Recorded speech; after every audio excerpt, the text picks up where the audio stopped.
1969 நமது தேச தந்தையான மகாத்மா காந்தியடிகளின் பிறந்தநாள் கொண்டாட்டம், நூற்றாண்டு விழா கொண்டாட்டத்தை இந்திய அரசாங்கம் அஞ்சல் தலை, அஞ்சல் உரை, நாணயங்கள் மற்றும் பணத்தாள் இவங்க வெளியிட்டு சிறப்பிக்கிறாங்க. அதை பற்றி இன்னைக்கு பார்க்க போகிறோம். ஜேஆர் டிவைன் ப்ளஸ் நேயர்களுக்கு அன்பு வணக்கம்.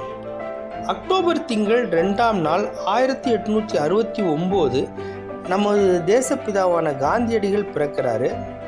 அவருடைய நூற்றாண்டு விழா 1969 நம்ம சுதந்திரத்துக்கு அப்புறமா மிக சிறப்பாக கொண்டாடுறாங்க. அது நினைவாக ஒரு 4 அஞ்சல் தலை வெளியிட்டிருக்காங்க. அஞ்சல் உரை, நாணயங்கள், அதாவது 50 பைசா, 1 ரூபாய் மற்றும் 10 ரூபாய். இதில் 10 ரூபாய் வந்து வெள்ளி நாணயம். இந்த நாணயங்களை வந்து சர்க்குலேஷனுக்கும் இருக்குது. அதே மாதிரி யூஎன்சி ப்ரூஃப் செட்டுன்னு சொல்லுவாங்க. அதாவது தெரியாதவங்களுக்காக சொல்கிறேன். யூஎன்சி ப்ரூஃப் செட்டுன்றது வந்து ஒரு சீல்டு பேக்கில் வந்து ஒரு டப்பாலையும் வரும், அதே மாதிரி ஒரு அட்டையிலையும் வரும். இது யூஎன்சி சீல்டு பேக்குன்னு அப்படின்னு சொல்லுவாங்க.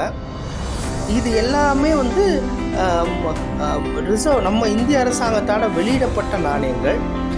பணத்தால் பார்த்தீங்கன்னா 1 ரூபாய், 2, 5, 10 மற்றும் 100 ரூபாய் பணத்தாள்களில் வந்து காந்திஜி அவர்களின் உருவம் பொறிக்கப்பட்ட பணத்தாள் இருக்கணும். இதில் சிறப்பம்சம் என்ன அப்படின்னா, இந்திய சுதந்திரத்துக்கு அப்புறமா இன்னைக்கு வரைக்கும் கமெமரேட்டிவ் இஷ்யூ, கரன்சியில் கமெமரேட்டிவ் இஷ்யூனா அதில் ஒரே இது வந்து மகாத்மா காந்தியடிகளுக்காக வெளியிட்ட பணத்தாள் செட்டு தான்.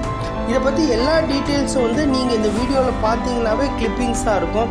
அதோட ஸ்பெசிஃபிகேஷன், ஸ்டாம்ப்பு, அஞ்சல் உரை, நாணயங்கள் மற்றும் பணத்தாள், இது எல்லாமே வந்து அந்த ஸ்பெசிஃபிகேஷன் கொடுத்துருக்குறோம், படத்தோடு கொடுத்துருக்கோம்.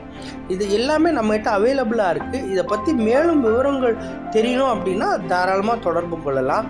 தொடர்ந்து ஜேஆர் டிவைன் ப்ளஸ் சேனலை சப்ஸ்கிரைப் பண்ணுங்கள், ஷேர் பண்ணுங்கள், லைக் பண்ணுங்கள். நன்றி, வணக்கம்.